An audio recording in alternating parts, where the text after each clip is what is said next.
Cuéntanos un poco sobre tus inicios y cómo empezó el tema de Yup y cómo descubriste la idea y lo que querías hacer.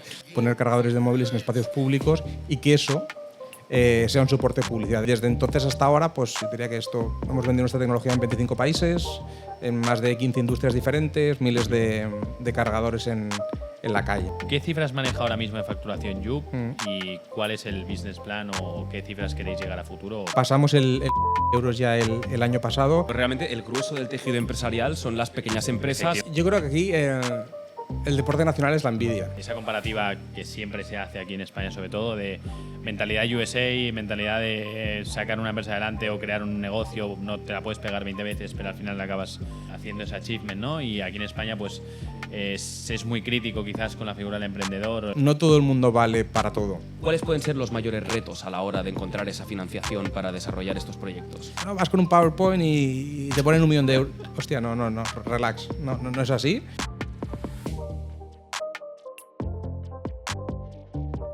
Muy buenas a todos y bienvenidos a un nuevo capítulo de Maskov Podcast. Hoy desde las oficinas de Yup Mobility y por lo tanto estamos con el CEO y el fundador de Yup Mobility, efectivamente, con Branko Calleja. Branko, ¿qué tal? ¿Cómo estamos? Hola, ¿qué tal?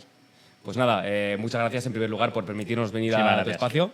Que bueno, para nosotros es ideal. Hoy estamos, como decíamos, en un ambiente distinto y está bien ir cambiando, y más cuando es para descubrir historias y conocer, pues en este caso, pues experiencias como la tuya. Y simplemente para la gente que no te conozca, nos gustaría que te introdujeras un poco y nos dijeras un poco quién es Branko y nada, por qué puede ser que seas más conocido. Pues un placer teneros aquí en casa. Branko Calleja es alguien que fundó Yup hace ya casi 18 años. Desarrolló un proyecto para cargar baterías de móviles en espacios públicos y en estos 18 años hemos hecho diferentes desarrollos y en los últimos años estamos muy centrados en el tema de la micromovilidad. ¿Cuál sería el concepto del nombre de Yup? ¿Por qué Yup? Esa es buena. De hecho, hemos tenido varios nombres en estos 18 años. Hemos ido pivotando con el nombre, empezamos con un nombre más nacional. De hecho, nuestros orígenes nos llamamos Punto Vile. ¿Vale? Punto Vile, luego empezamos a internacionalizarnos. Punto Vile no funcionaba fuera de España, tuvimos que cambiarle el nombre. Toda la parte internacional se llamaba Life Science, porque de aquellas estamos mucho en tema de cargadores, publicidad digital. Pero llegó un momento que era insostenible tener 2 marcas, gestionar 2 idiomas diferentes. Entonces decimos, oye, de aquella estamos con diferentes productos dentro de la rama de cargadores y pensamos, oye, hay que buscar un nombre en el que le podamos poner un apellido, ¿no? Y de aquella era, pues, oye, al final encontramos Yup, ¿no? Y al final era Yup Charge, luego hacíamos temas de Wi-Fi, era pues Yup Wi-Fi. Entonces, bueno, un poco la idea de Yup vino en ese sentido. Vas a buscar algo corto, conciso. Luego hay muchos juegos de palabras, ¿no? Pero al final ese era el concepto, ¿no? Y ahora, pues, bueno, funciona como Yup Charge para la parte de cargadores y Yup Mobility para toda la parte de micromovilidad. Vamos a hacer doble clic en el tema de la micromovilidad. ¿Qué es la micromovilidad? Buena pregunta también, ¿no? Porque la micromovilidad muchas veces, depende con quién hables o en qué foros, está, creo que para mal enfocado en toda la parte de los patinetes compartidos que están en las ciudades, ¿no? Lo cual realmente no están ayudando demasiado a lo que es realmente la micromovilidad, porque quizás no se ha hecho de la mejor manera, ¿no? Tanto por operadores como ciudades, ciudadanos.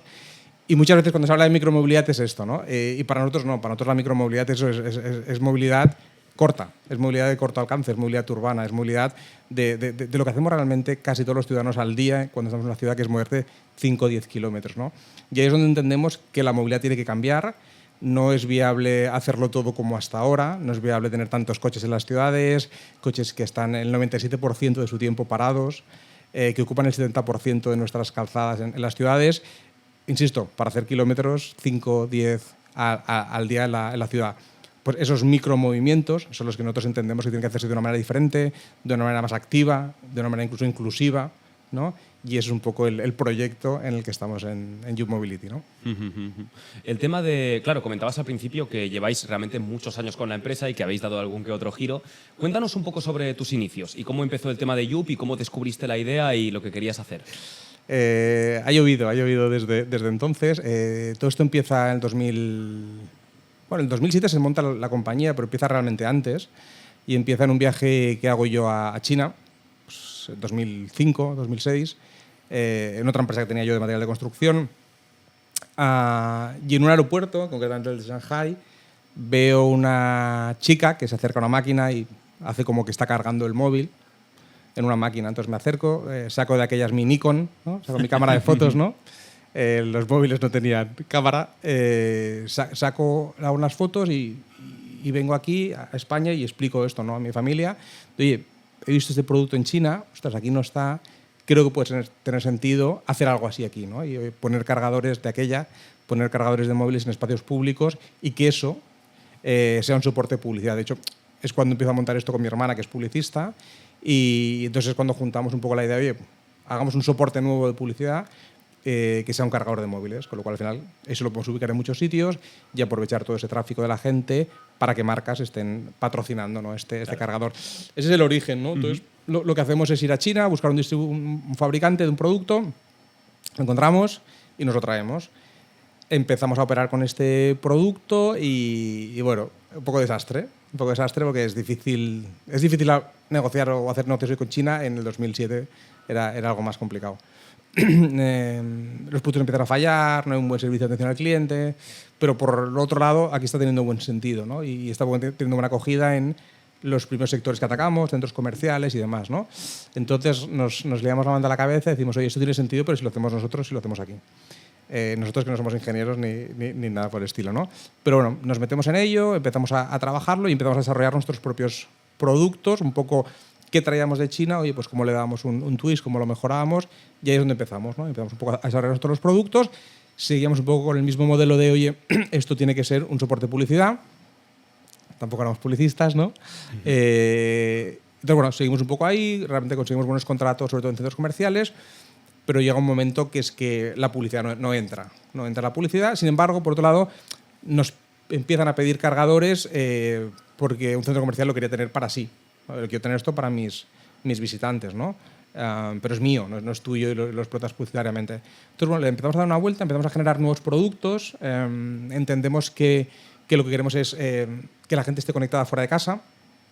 Hay que pensar que de entonces no era como ahora, que cargas 10 minutos y tienes batería, ¿no? Al final, de hecho, no habían smartphones también, claro. No habían smartphones, de hecho, todavía, ¿no? Nuestra primera máquina tenía 24 cables, ¿no?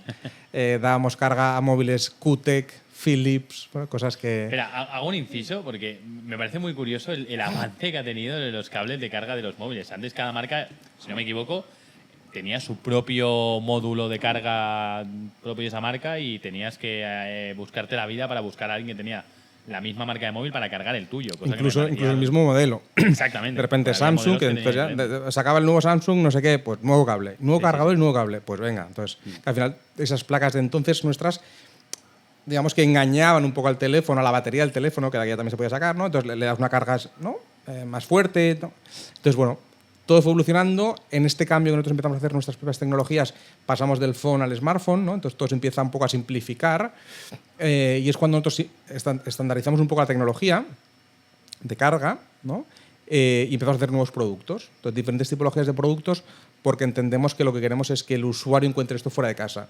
Pero claro, no es lo mismo dar carga, pues yo qué sé, en un aeropuerto, ¿no? Como estamos, como en un restaurante, como en un centro comercial. Entonces, hay diferentes tipologías, una misma necesidad, y es cuando empezamos a hacer estos diferentes desarrollos, ¿no?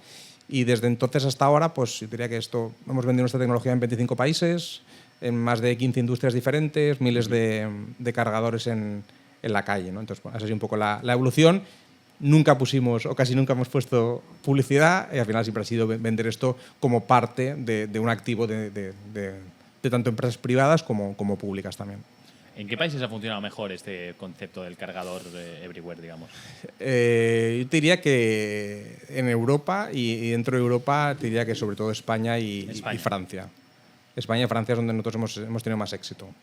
¿Cuán importante es la legislación para que este tipo de productos funcionen?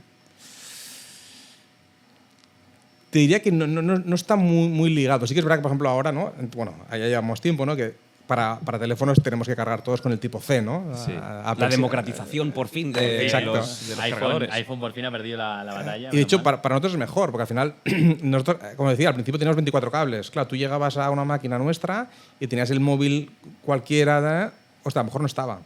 Ojo, o a lo mejor lo habían vandalizado. Entonces sí que estaba, pero estaba roto. ¿vale? Con lo cual es como si no estuviera, ¿no? Esto pasaba mucho. Recuerdo que nosotros íbamos a centros comerciales que cada semana había que ir a cambiar los cables. España, ¿no? ¿Entiendo? España. Qué claro, ¿no? Se vandalizaban, entonces claro, y de hecho eso nos ha llevado a que algunas de nuestras máquinas, por ejemplo en aeropuertos ahora, no tienen cables. ¿Vale? Tienen USBs o tienen cargador inalámbrico, pero no tienen cables, porque al final era una locura, bien por vandalismo, bien por mal uso, pero al final se acaba estropeando los cables.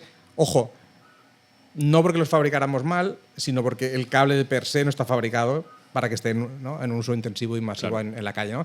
Con lo cual, nosotros nos hemos centrado mucho más en España, como decía, y en cuanto a la legislación, ahora mismo para nosotros es mucho más fácil.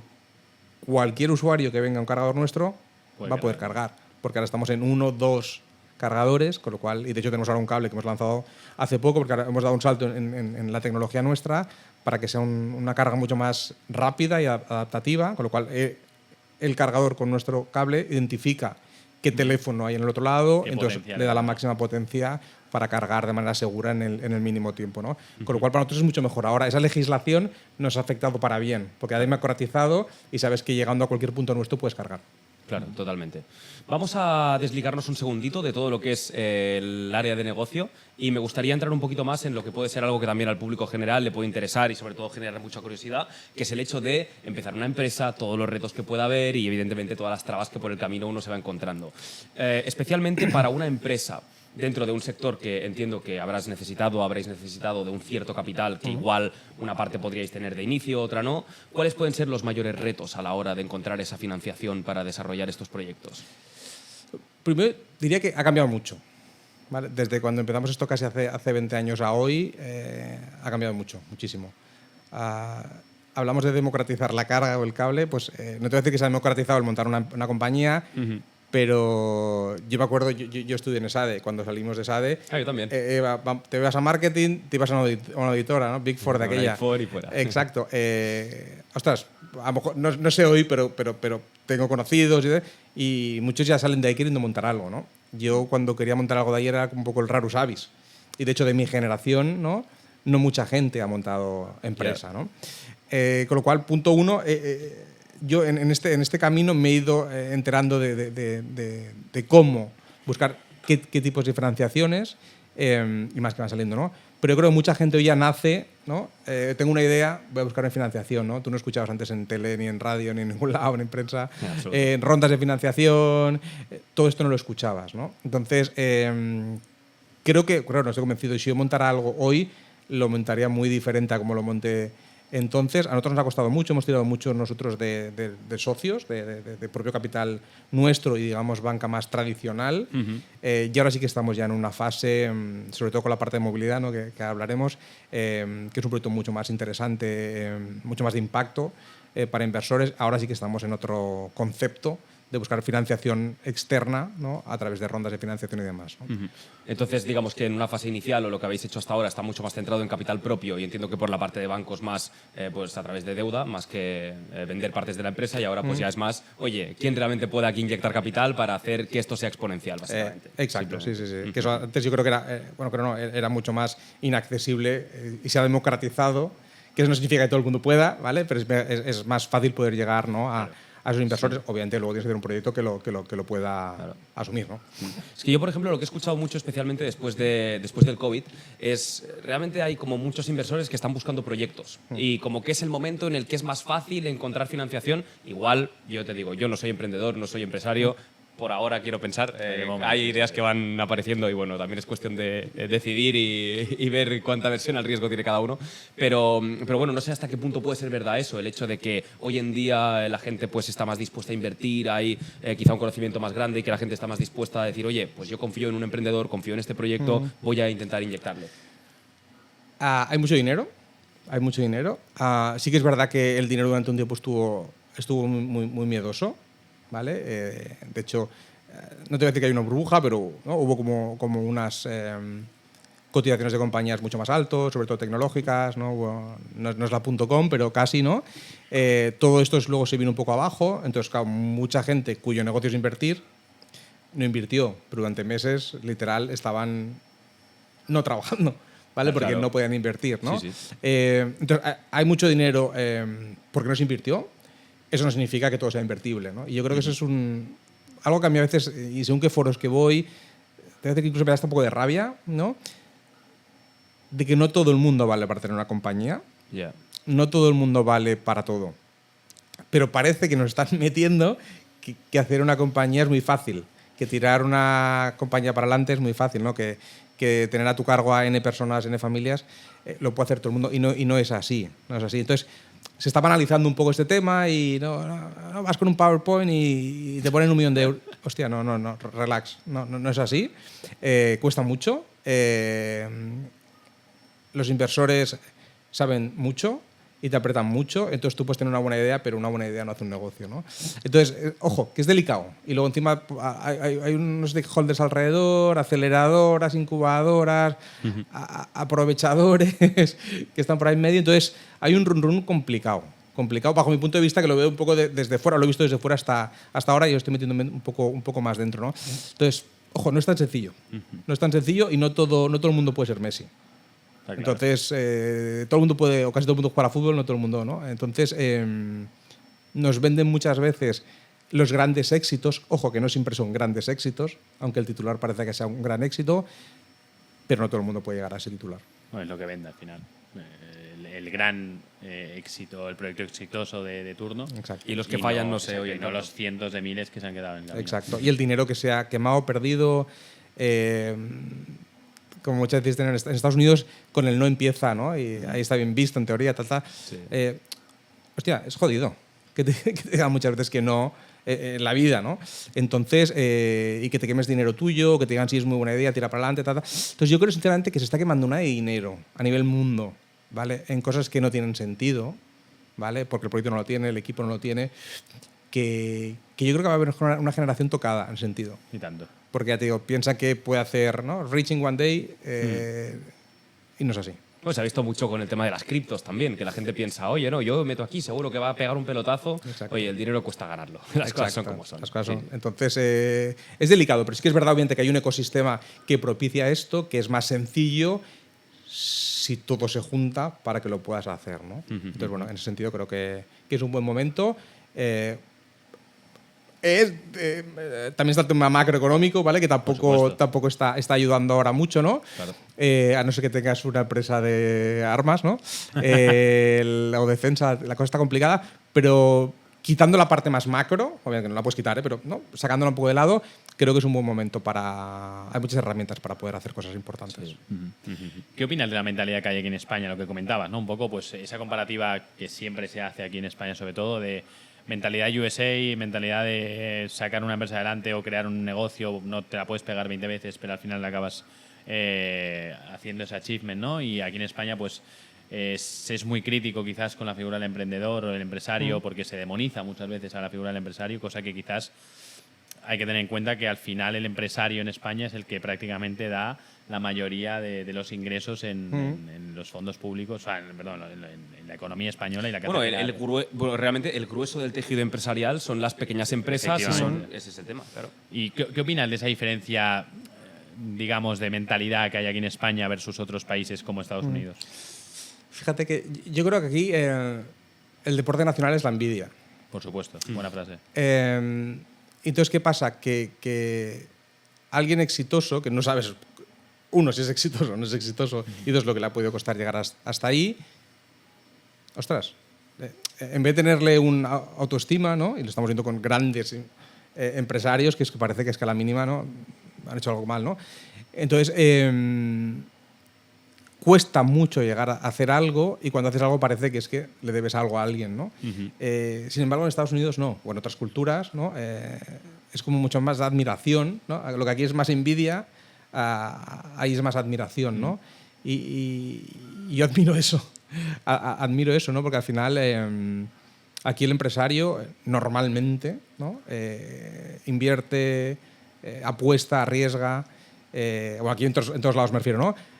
Coño, no nos quedamos solo con la capa de arriba de la cebolla de, ostras, qué bien le va, ¿no? Es que, ojo, hay mucha cosa detrás. Hay mucha cosa detrás que mucha gente no sabe, ¿no? Nosotros nos podemos quedar con la cara bonita, ¿no? Hay que apoyar mucho más, yo creo, al que apuesta, al que arriesga. Ojo, no solo incluso desde la sociedad, sino incluso hasta los entes públicos.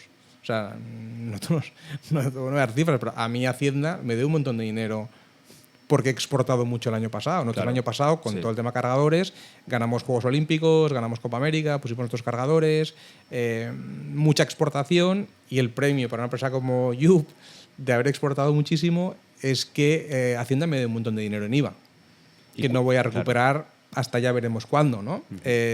Esto no es ayudar. Esto no es ayudar, ¿no? Entonces, jolín, son palos tras palos, ¿no? Entonces ya digo, menos envidias y más admiración.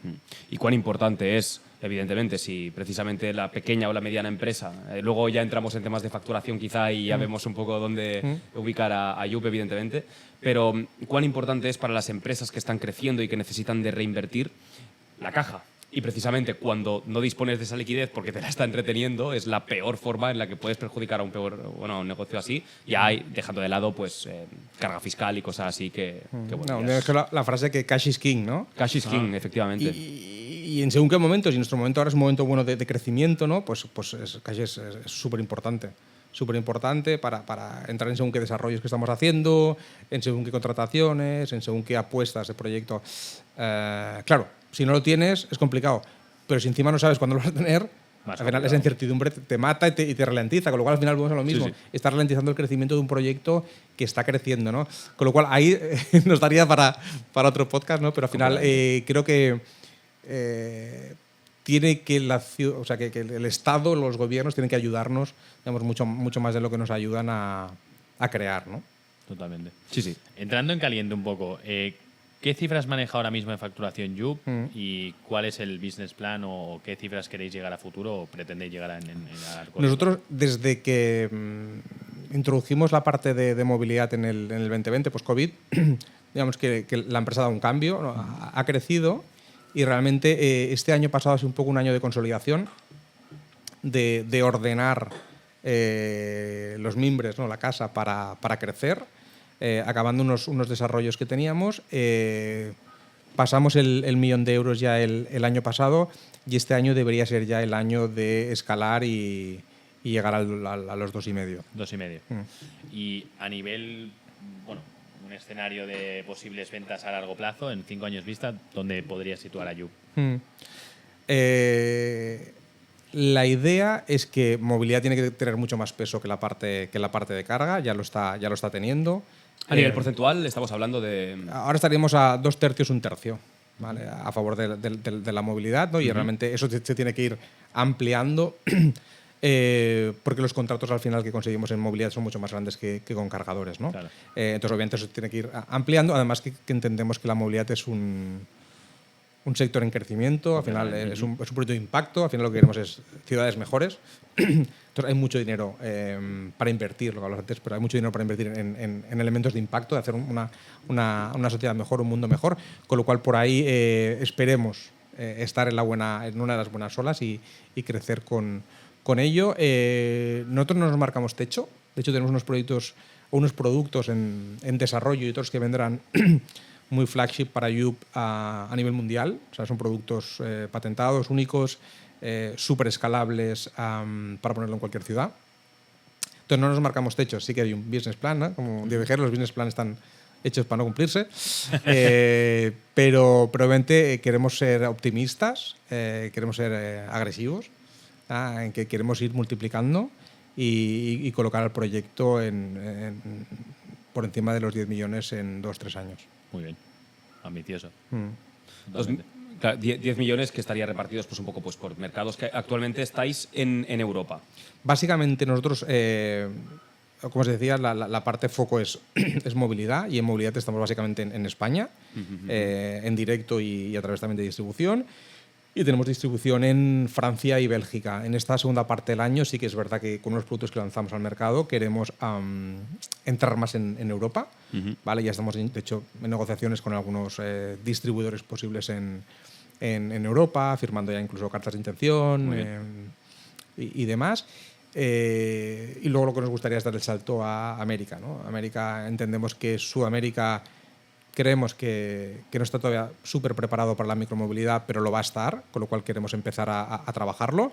Y luego Estados Unidos, ¿no? Estados Unidos, de hecho, en el pasado verano nos eligieron para ir con el ICEX a Silicon Valley y ahí pues vimos un poco durante 2 semanas el ecosistema, no solo de Silicon Valley, sino qué es Estados Unidos, ¿no? y qué es Estados Unidos para con la micromovilidad en este caso, ¿no? Y bueno, nos llevamos contactos, ideas y entendemos que tenemos unas buenas palancas para iniciar el mercado americano cuando las tengamos preparadas a partir de la segunda mitad del año.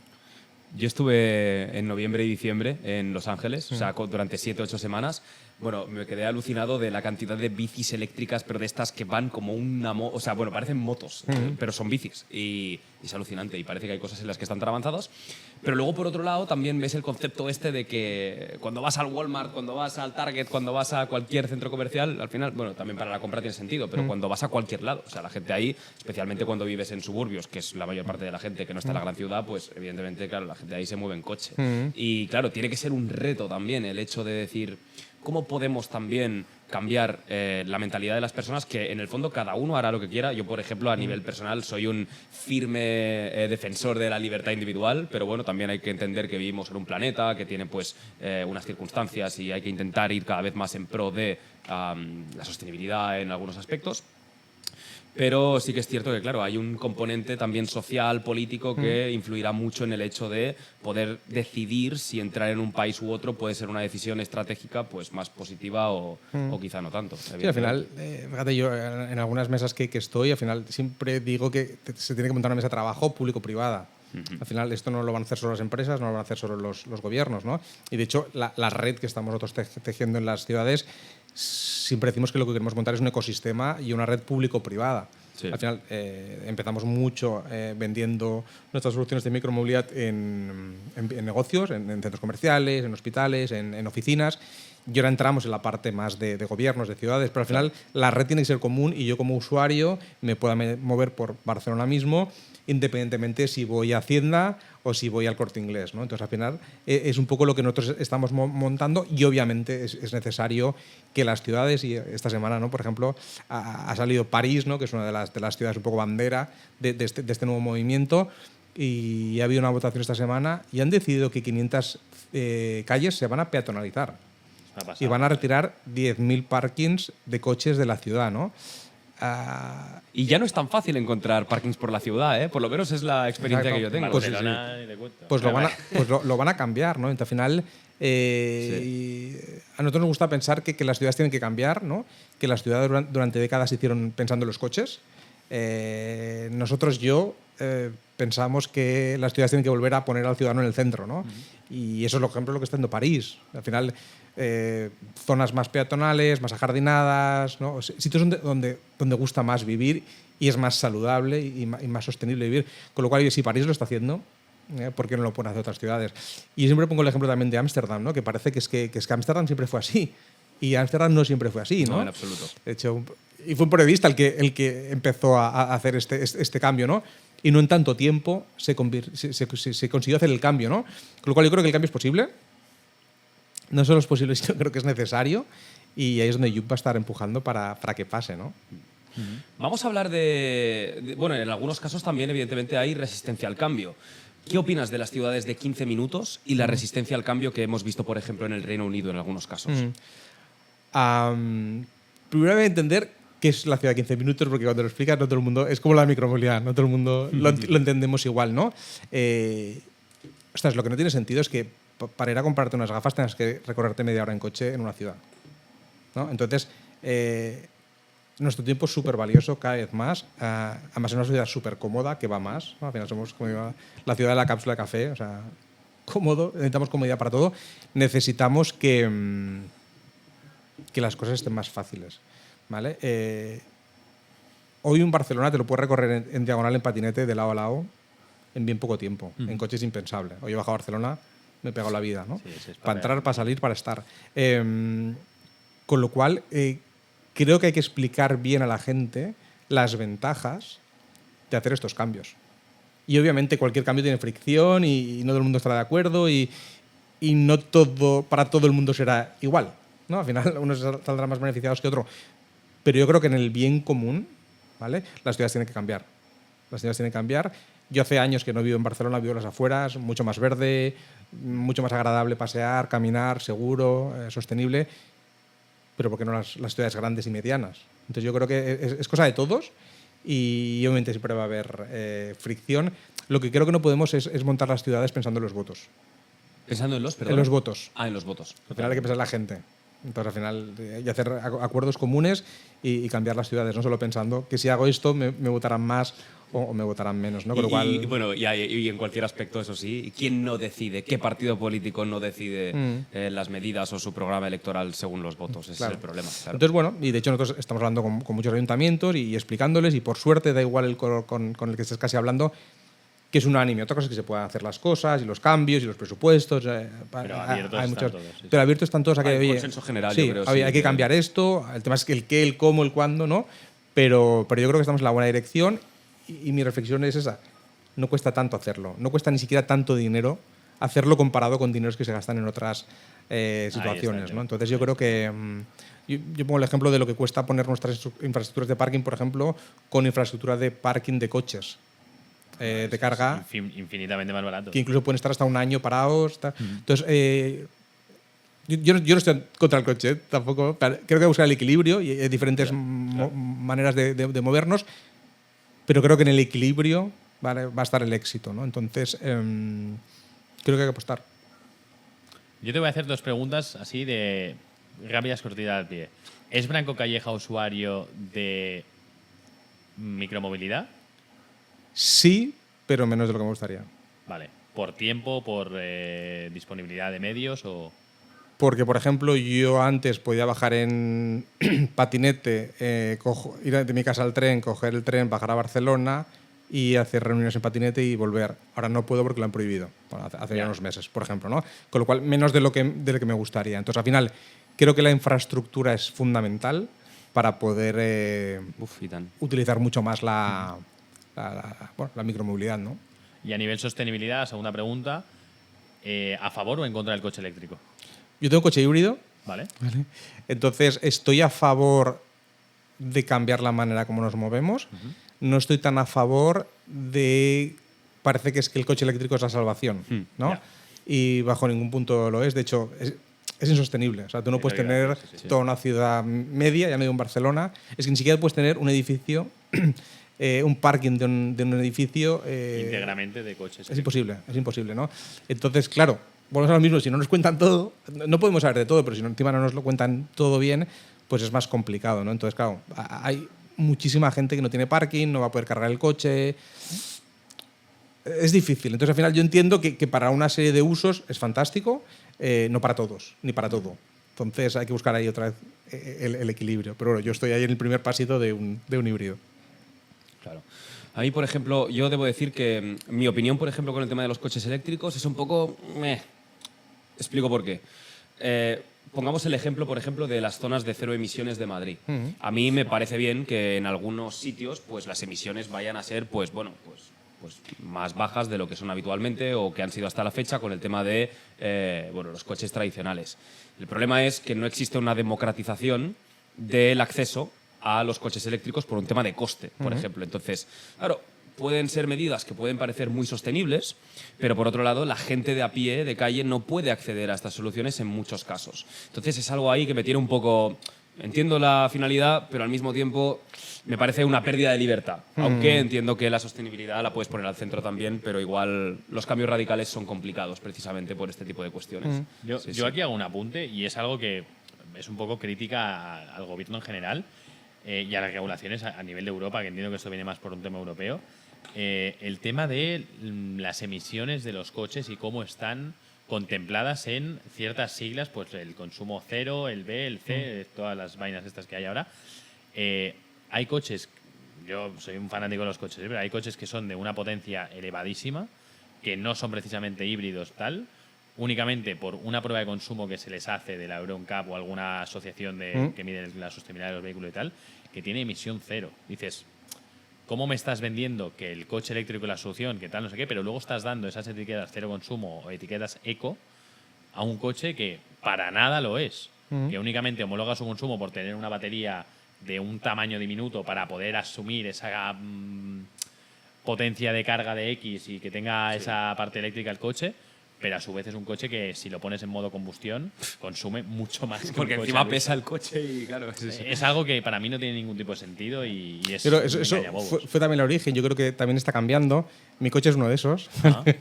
Mi coche es uno de esos. Está cambiando. ¿Vale? Pero digo, aquí yo pondría también un poco la tecnología por delante muchas veces de la regulación, ¿no? Entonces, al final, oye, hay cambios que se quieren hacer, sí, pero no es accesible para todo el mundo, a nivel de que no todo el mundo puede comprarse un coche eléctrico, pero tampoco no todo el mundo tiene una plaza de parking donde poder cargarlo. Pero al final no es trivial, el tema es quién va a poner orden en este desorden, ¿no? Claro. Entonces, por eso, más que nunca, entendemos que la micromovilidad es fundamental porque, entre otras cosas, es accesible y es inclusiva. O sea, al final…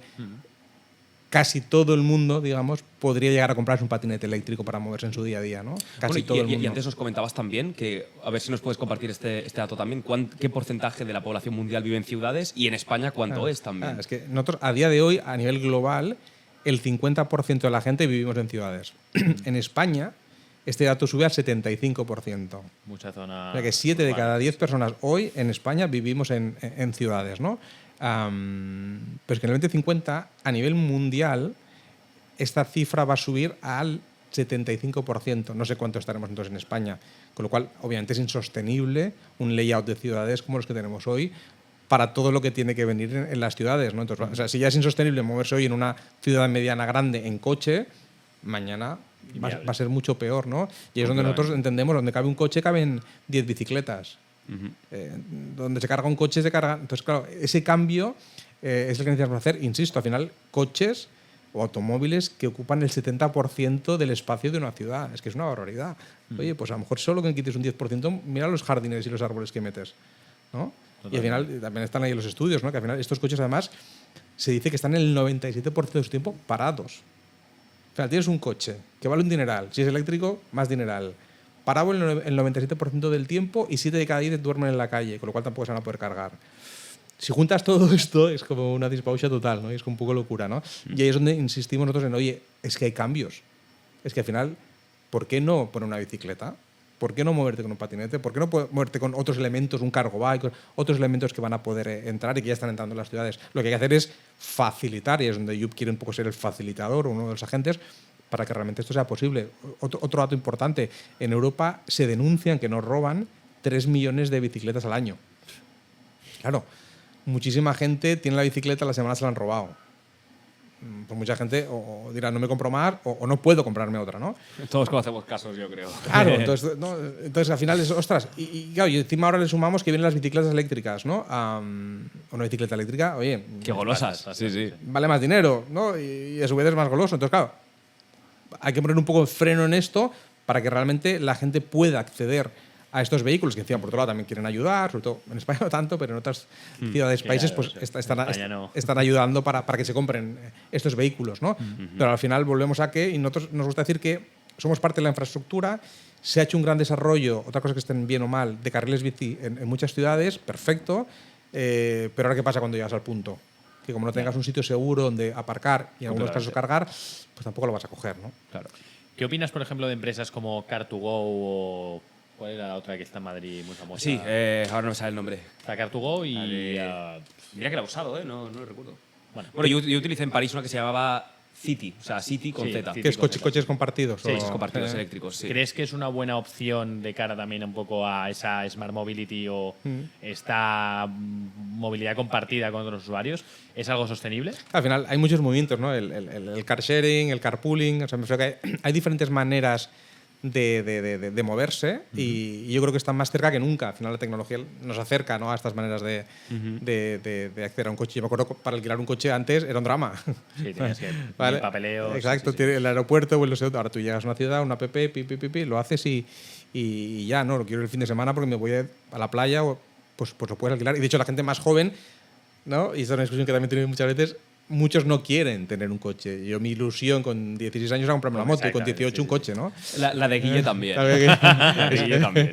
Con lo cual, eso yo creo que también está cambiando, ¿no? Donde la gente quiere invertir su dinero, el sentido de propiedad, ¿no? Entonces todo esto está cambiando y yo creo que se ha venido para quedarse.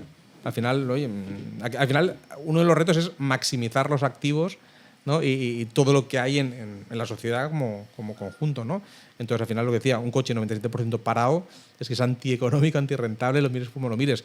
Oye, me hace falta en un momento dado porque tengo que ir a buscar algún supermercado o para irme de fin de semana, pues lo alquilo. No lo tengo, lo alquilo. Y mientras no lo alquilo yo, lo alquilo a otro. Entonces, yo creo que está dentro de este ecosistema, ¿no? Y cuando es para la ciudad, pues es micro y perfecto, encaja. Es que yo creo que antes hablamos igual hace 10 años, a grosso modo, yo creo que la gente no veía un vehículo como un activo, sino lo veía como un activo, pero no un activo financiero. No sé si me estoy explicando. Sí. O sea, lo veía como un activo de uso, pero no lo veía como algún asset a nivel financiero que pueda tener una evaluación y tal. O sea, como una herramienta. Sí, básicamente. Entonces, el hecho de comprar el vehículo era mucho más habitual que hoy en día. Hoy en día, pues quizás tenemos este tipo de aplicaciones que ayudan a que sea algo, un sustitutivo al coche, al uso como tal. Pero, claro, la gente se tiene que dar cuenta que quizás hoy en día el comprar un coche a la que sale del concesionario ya vale, o sea, un 20% menos del valor que hace una hora tenías dentro del concesionario. Y yo creo que el cambio de chip que ha tenido la gente de verlo como un activo financiero, pues quizás también ha dado cuenta de decir, oye, pues quizás no necesito un coche propio, ni dejarme este dinero aquí, que lo voy a tener parado y voy a tener una evaluación en este activo y tenerlo para otro tipo de inversiones y poder usar pues ese car sharing, ese moto sharing o incluso lo que decías tú, la movilidad de patinetes o bicis y demás. Pero antes de… Bueno, si vas a cambiar de tema, solo quiero hacer por un pequeño apunte con esto. A ver, yo personalmente, o sea, igual que es lo que decías también, ¿no? Que quizá cuando somos más jóvenes, una ambición o algo que queremos es tener un coche en propiedad, ¿no? Decir, qué guay, poder moverme, tengo mi coche, mira cuántos caballos, o sea, qué tonterías de estas de cuando eres más peque. Yo, así como, por ejemplo, como dice Guille, creo que veo mucho lo que es el coche como un activo que se va depreciando, por lo tanto es algo que no lo veo como algo que deberías financiarte. Quizás si tienes una necesidad de que en tu día a día vives alejado de la ciudad, tienes que ir a trabajar a la ciudad, que ojo, que después encontrar parking, si no lo tienes por empresa o por lo que sea, ya es muy complicado, y si hay que confiar en cómo está el transporte público o la Renfe o cosas así, pues, bueno, Dios nos pille confesados, ¿sabes? Pero sí que es verdad que hay una cosa a mí que a título personal ya me molesta un poco más. Y puede que no estés de acuerdo con esto, Branco, pero así como decía yo antes que soy muy partidario de la libertad individual, entendiendo evidentemente que vivimos en comunidad y que es muy importante poner la comunidad pues, en el foco, creo que el hecho de que ahora todo sea como coworking, ¿no? Co-living, que todo sea, pues eso, ¿no? Compartir un coche, hostia. Entiendo el concepto de por qué vamos a estar utilizando o teniendo en propiedad un activo que en este caso ya no solo se va depreciando, sino que lo usamos solo, como decías, el 3% del tiempo, ¿no? Si el 97% está parado, pero al mismo tiempo, claro, considero que igual se nos está empujando un poco como a esta pérdida de libertades, podríamos decir. Pero bueno. Sí, puede ser. Es una opinión personal. Sí, vivimos creo que va todo súper rápido, va muy rápido, de un tiempo para aquí súper rápido. Vivimos casi en una sociedad casi te diría, de prestado y de usar y tirar, ¿no? Sí. Yo me acuerdo cuando hace muchos años me dijeron, no, Disney no va a hacer más DVDs. Y yo, ¿cómo es imposible? ¿No? Ostras, pues fíjate lo que ha llovido, ¿no? Entonces parece que sí, que todos nos empujan a que todo es pay-per-use y uso y no tengo. Entonces creo que hay que poner límites y ojo, y luego no somos todos iguales, que al final parece que parece que todos queremos ser iguales. Para mí un coche es un lujo, hay gente que ese lujo lo necesita, pero es un lujo, porque al final cuesta dinero todos los días, si tú miras sus units economics es un desastre. Tú siempre dices que es como un hijo tonto, ¿no? El coche, siempre dice lo mismo. Pero te hace falta, ¿no? Y hay gente que no le hace falta y lo sigue teniendo porque se lo pueda pagar. Y hay gente que tiene más de uno porque se lo podrá pagar, ¿no? Entonces al final la gente sí puede que se lo gaste en lo que pueda, ¿no? Pero sí que es verdad que a veces, ¿no? El rebaño se parece que nos tienen que ir todo hacia lo mismo, ¿no? Sí. Entonces yo creo que no, que ha habido tiempos ya de que, oye, no, entonces cada uno, ¿no? Puede tirar para un lado o para otro, pero todo no tiene que ser Totalmente. Entonces, al final, ¿no? Bueno, yo era más que nada para ir un poco encaminando el podcast a la parte final. Bueno, Branco, tenemos siempre dos preguntas típicas que le hacemos a todos los invitados. Te haremos una cada uno, ya van a seguir un poco la tradición total. La primera pregunta es, bueno, ¿a quién te gustaría que desenmascaráramos en un próximo episodio? Pues me gustaría alguien que tire un poco barro hacia mí, ¿vale? Alguien que lo está haciendo muy bien bajo mi punto de vista en el intentar hacer unas ciudades un poco más sostenibles, es al al CEO de Cleta. Cleta es una empresa de bicicletas por suscripción. Hostia. Con lo cual, al final… ¿Te puedo preguntar cómo funciona el modelo de negocio? Porque me parece interesante. Sí, al final es, oye, quiero dar el cambio, no quiero… o puedo tener una bicicleta, y también es donde está un poco, ¿no? Nosotros también estamos un poco en esto. Hay gente que no quiere tener una bicicleta porque no hay un sitio donde la puede guardar. Vale. Con lo cual, lo oye, que comentábamos. quiero una bici, me quiero mover, quiero dar el cambio, me quiero mover en bicicleta, pero ¿qué pasa? No la puedo guardar por lo que fuera, ¿no? No hay sitios seguros, no puedo subirla a un quito sin ascensor, lo que fuera, ¿no? Con lo cual salen estos modelos de negocio en lo que tú pagas una suscripción por tener una bicicleta. Y funciona así. Tú pagas tanto al mes, tienes una bicicleta que duerme en la calle. ¿no? Duerme en la calle. Sí. Bueno, duerme donde tú quieras que duerma, pero puede dormir en la calle, al final tiene sus seguros y demás, ¿no? ¿Y si esa bicicleta desaparece por robo? O sea, no me sé todo su tal, pero entiendo que tiene sus seguros y su manera de trabajar. No avances el podcast. Pero al final yo creo que hay Falk os puede… Es un tío muy cachondo, os puede… ¿Cómo se llama, perdona? Falk es el founder y co-founder y CEO de Cleta. Y creo que ahí os puede ser os puede dar un podcast muy interesante. Y lo decía, barro para mi casa, porque al final es movilidad sostenible, sostenibilidad. Sí, y es algo que está empujando, yo creo, a hacer ese cambio, ese chip para que la gente se mueva de una manera diferente, ¿no? Pues para allá que a ver si coge el reto ahí. A ver, seguro que sí. Bueno, cada vez más nos parecemos al podcast de ITNIC, ¿sabes? Sí, aquí con startups y con empresas, no, es fantástico. Y nada, segunda pregunta que también hacemos siempre. ¿Con qué? Mira, vamos a adaptarla. Bueno, igual si lo hago tan rebuscado. Complicado, ¿eh? Lo voy a rebuscar un poco. Venga, va. Siempre decimos que con qué personaje histórico te gustaría tomar un café, pero lo voy a enfocar de una forma distinta. ¿Con qué personaje histórico, ya sea alguien que esté vivo o que ya no lo esté, te gustaría emprender? Wow. Not easy, ¿eh? No, complicado. Esta no te la hemos dicho al principio y quizá habría ayudado a… Pero fíjate, quizá con Steve Jobs. Quizá con Steve Jobs. Yo siempre la tecnología, pues algo que me mueve, me gusta. Creo que Steve Jobs cambió muchas reglas en muchos mercados, desde la innovación, desde la disrupción, a su manera. Me gustaría poder desenmascarar cuál es su manera, porque se han escuchado muchísimas cosas, ¿no? Pero yo creo que sería súper interesante.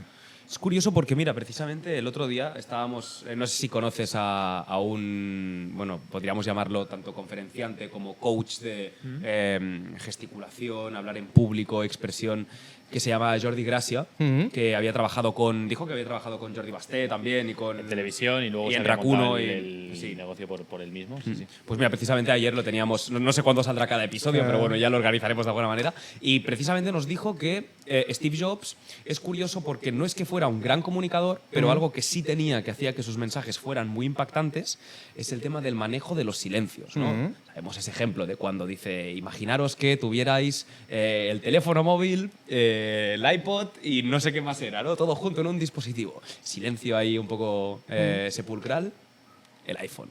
Pero sí, sería interesante como personaje sobre todo para aprender y…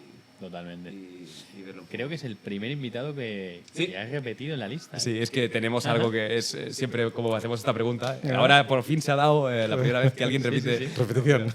Sí. No, lo dijo Marc, ¿no? Lo dijo Marc, lo dijo Marc. Bueno, para que sepas un poco quién es un chico que se dedica básicamente a dar charlas. Tiene un proyecto que se llama Desetiquétame, que básicamente lo que hace es dar charlas en colegios o en centros educativos más orientado a chicos o personas, menores de edad más bien, que puedan tener problemas de trastornos de atención, déficit de atención, TDA, etc. Y la verdad es que fue un podcast chulo y él fue la persona que dijo con Steve Jobs. Sí, verdad. Sí. Y bueno, para cerrar, tenemos un pequeño detalle que siempre tenemos con nuestros invitados, que en este caso es una… A ver si la puedo abrir. Es una camisetita… Ahí está, de Maskov, toda tuya. Súper, mil gracias. Yo soy un fan Luego cuadramos tallas si quieres. Un fan de las camisetas, o sea que… Pues mira, muy bien, fantástico. Mil gracias. No, por supuesto. Y nada, y simplemente para cerrar, Branco, siempre pedimos al invitado, bueno, los invitados somos nosotros esta vez, pero bueno, te lo pedimos a ti, evidentemente, que si tienes algún mensaje con el que cerrar el podcast que quieras decirle a la gente que nos escuche y nos vea, pues directamente a esa cámara, por favor, todo tuyo. Nada, un poco lo que hemos dicho, un poco la misión y el propósito. A mí me gusta mucho hablar en YouTube del propósito. Estamos aquí por algo. Es lo que intento inculcar a cada uno de los colaboradores que tenemos en Yup, ¿no? Y nuestro propósito es claro y firme, es el de hacer las ciudades mejores, ¿no? Yo desde que tengo hijos tengo más sensibilidad, quizá, no me gusta lo que veo. Obviamente, como un día me dijeron, Branco, tú no vas a cambiar el mundo, un inversor, y yo, claro, vale, me quedó claro, no voy, pero si puedo ayudar un poquito, claro, si nadie quisiéramos, nadie per se va a cambiarlo, ¿no? Pero entre todos creo que podemos empujar, ¿no? Con lo cual el propósito de Yup es claro, es, oye, vamos a hacer unas ciudades un poquito mejor, ciudades donde podamos vivir todos más tranquilos, de una manera diferente, porque como he dicho antes, no solo es posible, sino creo que es necesario y necesitamos que entre todos lo consigamos. Pues con este mensaje, Branco, muchísimas gracias por tu tiempo. A vosotros por venir a Yup. Gracias.